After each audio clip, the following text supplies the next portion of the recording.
안녕하세요. 반갑습니다. 허재삼 작가입니다. 오늘 제가 여러분들께 소개해 드릴 책은 데니 그레고리 작가님이 지은 내 머릿속 원숭이 죽이기라는 책인데요. 이 책은 제가 2020년도에 구입해서 한번 읽어봤고요. 그리고 작년에 다시 한번 재독을 한 책입니다. 그런데 제가 요번에 유튜브에 방송하기 위해서 인터넷을 검색해 보니까요. 아쉽게도 이 책이 절판이 됐더라고요. 그래서 이 책을 읽어보시려고 하는 분들은 중고 서점이나 기타 다른 방법으로 구입을 하셔야 될 것 같습니다. 제가 절판이 됐음에도 오늘 유튜브에서 소개해 드리는 이유는 이 책은 나를 방해하는 그러한 부정적인 목소리로부터 벗어나서 정말 하고 싶은 일을 할 수 있도록 도움을 주는 그러한 책입니다. 우리는 하루에도 5만 가지 생각을 한다고 하는데요. 특히 긍정적인 생각보다는 부정적인 생각을 많이 하고 있습니다. 그리고 또한 긍정적인 생각을 하더라도 이러한 생각들은 우리의 일상생활을 하는 데 있어서 방해가 되는 여러한 요인이 되기도 합니다. 그래서 집중력이 갈수록 떨어진다고 하는데요. 그래서 이 책을 한번 제가 간단하게 여러분들께 소개를 해 드리겠습니다. 먼저 작가 소개를 하겠습니다. 데니 그레고리. 영국에서 태어나 피츠버그, 오스트레일리아, 파키스탄, 이스라엘 등에서 어린 시절을 보내고 13살 때 뉴욕에 정착했다. 프린스턴 대학교에서 정치학을 공부했으며 30여 년간 간고업계에서 일했다. JP 모건, IBM, 포드, 버거킹 등에서 글로벌 광고를 진행했다. 1995년 아내 패티가 지하철 사고로 하반신 불구가 된 후 30대 중반부터 꾸준히 그림 일기를 그리고 있다. 그림을 그리면서 인생의 새로운 의미를 깨달은 일러스트 에세이 모든 날이 소중하다를 비롯해 창작 면허 프로젝트, 예술가의 작업 노트, 도시 일러스트 여행, 떠나기 전 마지막 입맞춤 등의 책을 출간했다. 네, 목차를 보면요. 업무 시작 전 머릿속 목소리가 말을 걸어왔다. 업무를 시작해 봅시다. 원숭이 대면하기. 업무력을 발전시켜 봅시다. 원숭이가 원하는 것이 뭐기에. 기획을 재점검해 봅시다. 창의력은 어느 날 갑자기 튀어나오지 않는다. 아이디어를 현실로 만드는 법. 원숭이를 간단하게 길들이는 법. 다시 업무를 시작해 봅시다. 누구를 따를 것인가? 네, 서문을 읽어보겠습니다. 나를 위해 이 책을 썼다. 이 책을 쓴 이유는 내가 읽고 싶은 책을 서점에서 찾을 수 없었기 때문이다. 내 머릿속에 살고 있는 존재해가는 책 말이다. 나는 아주 어렸을 때부터 내가 하는 거의 모든 일에 대해 끊임없이 시비를 걸고 해설을 덧붙이는 작은 목소리를 들었다.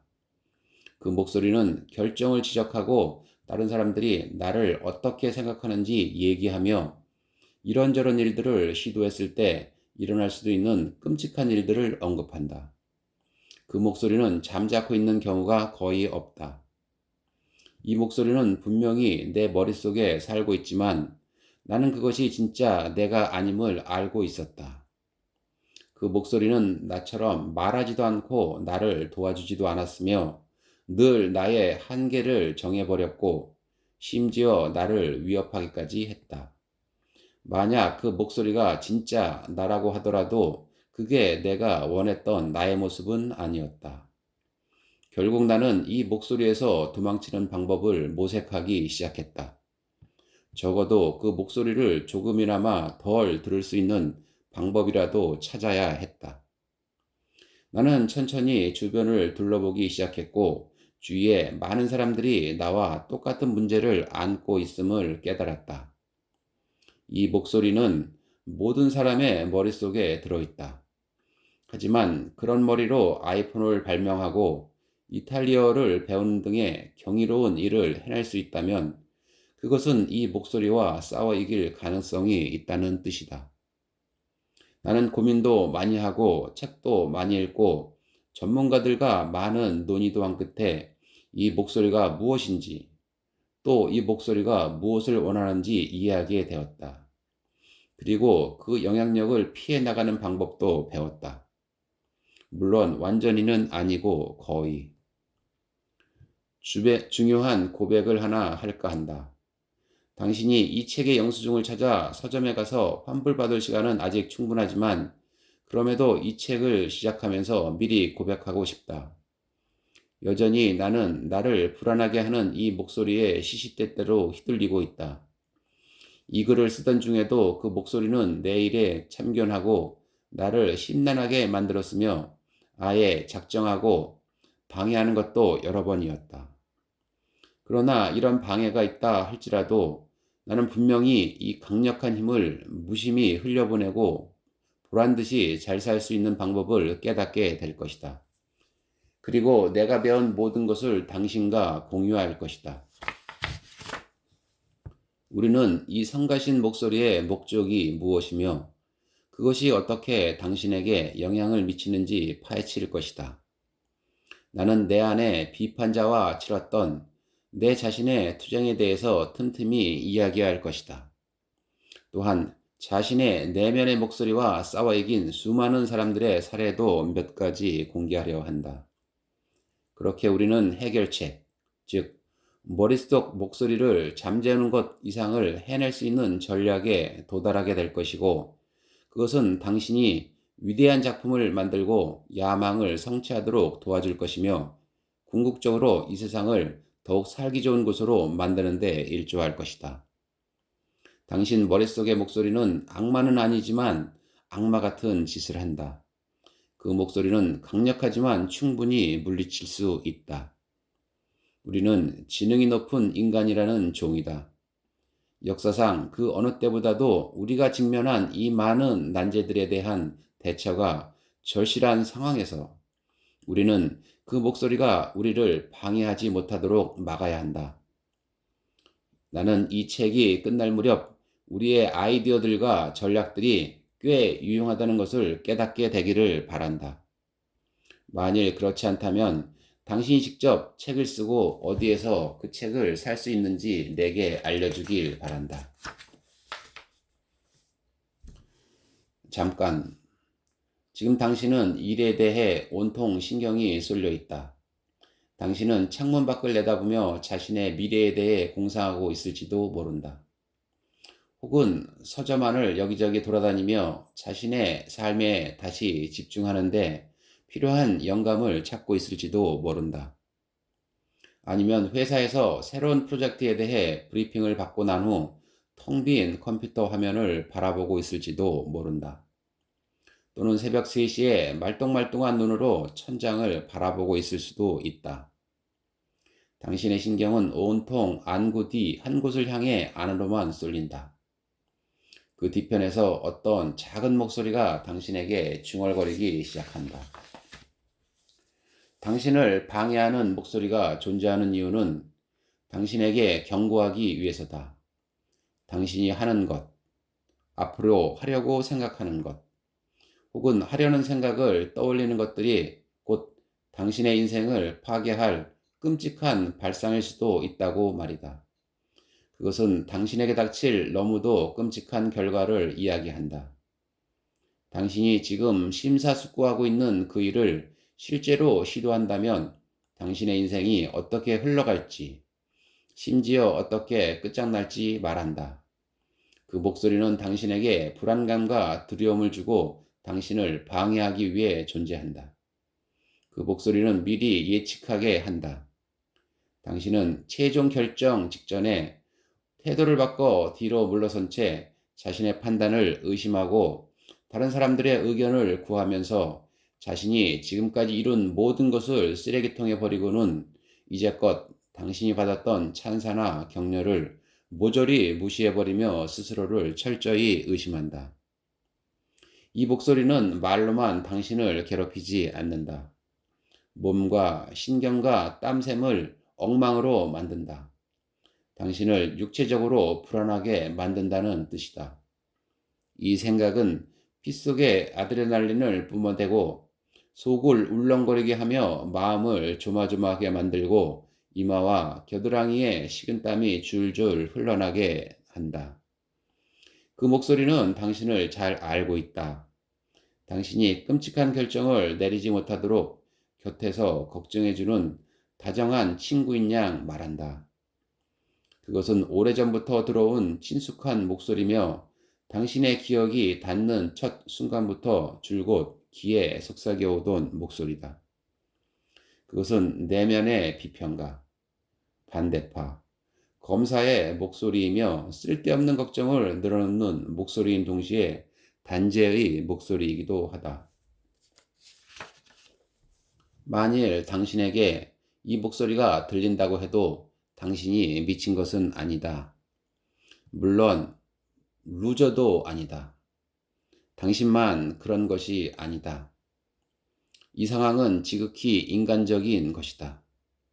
그러나 이 상황이 아무리 보편적이라 하더라도 그 영향력은 매우 크다. 그 목소리는 당신의 잠재력을 제한하고 행복을 짓밟으며 꿈을 좌절시킬 힘을 갖고 있다.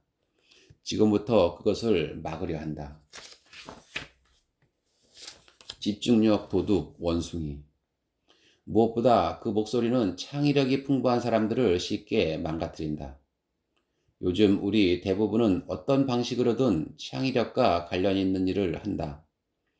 새로운 아이디어와 새로운 경향, 새로운 것을 맞닥뜨려야 할 때마다 당신 안의 불안한 목소리는 목적껏 떠들어 당신을 위축시킨다. 왜 그럴까? 그 목소리는 변화와 모험을 싫어할 뿐만 아니라 우리가 삶의 정신적 측면을 재정비할 때마다 질겁하기 때문이다.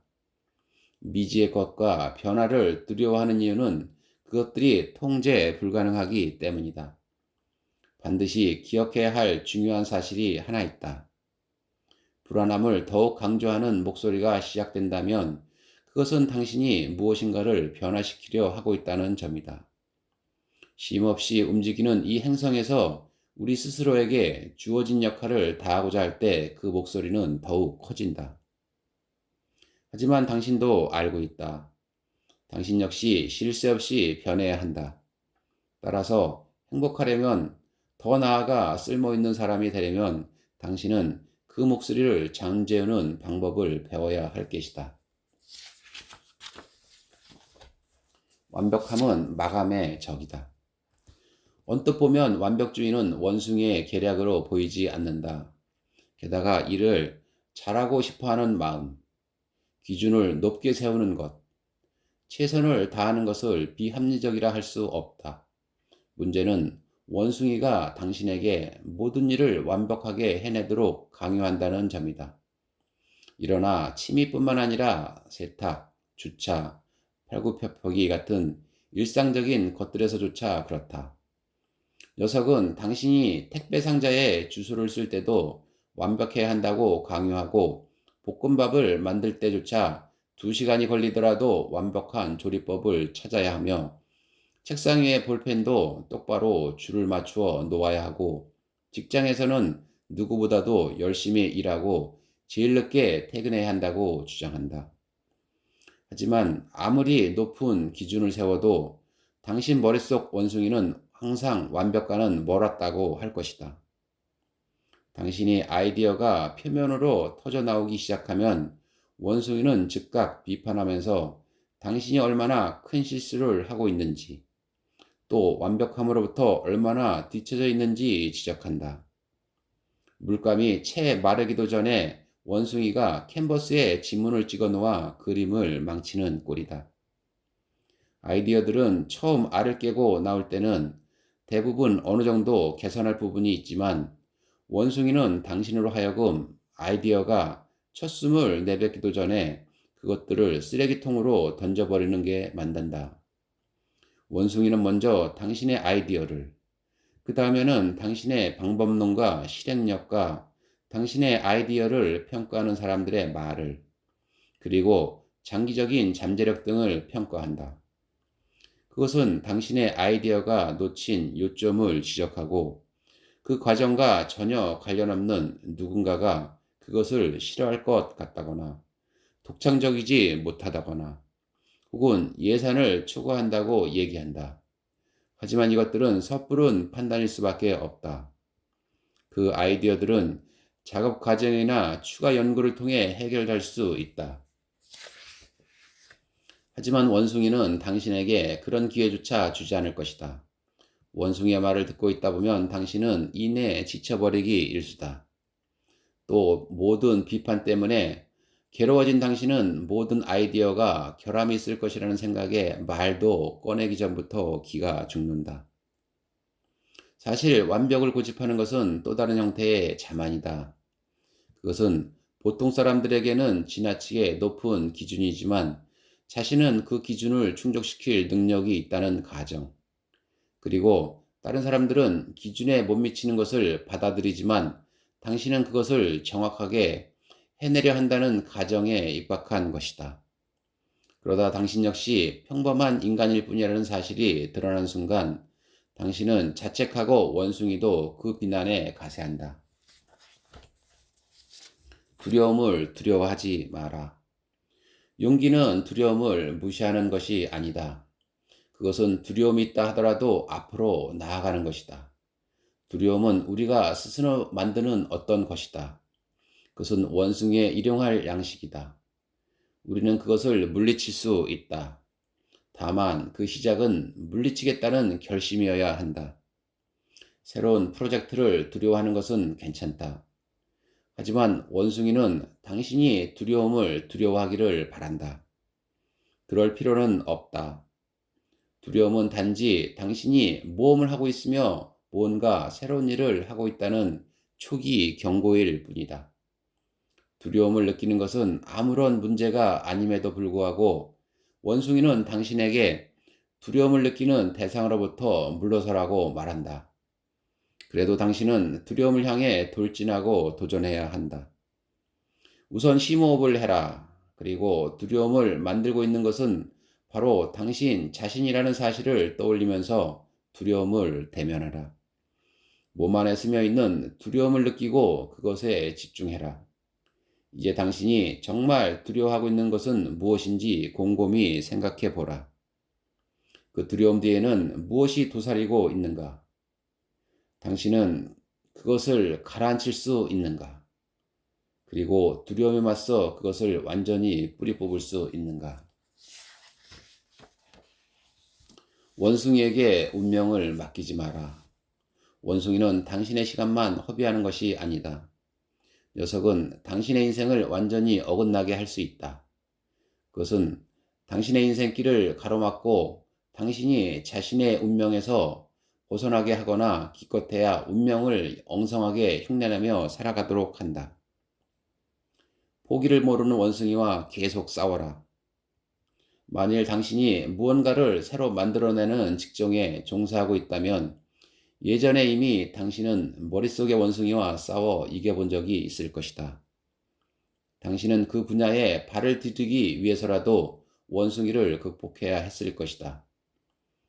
원숭이가 당신과 당신의 부모에게 경고했을 것이기 때문이다. 멘탈 강해지기. 모든 예술가, 특히 위대한 예술가는 자기 머릿속 원숭이를 결국에는 극복해낸다. 생산성이 높을수록 전쟁의 상흔은 더 많아진다.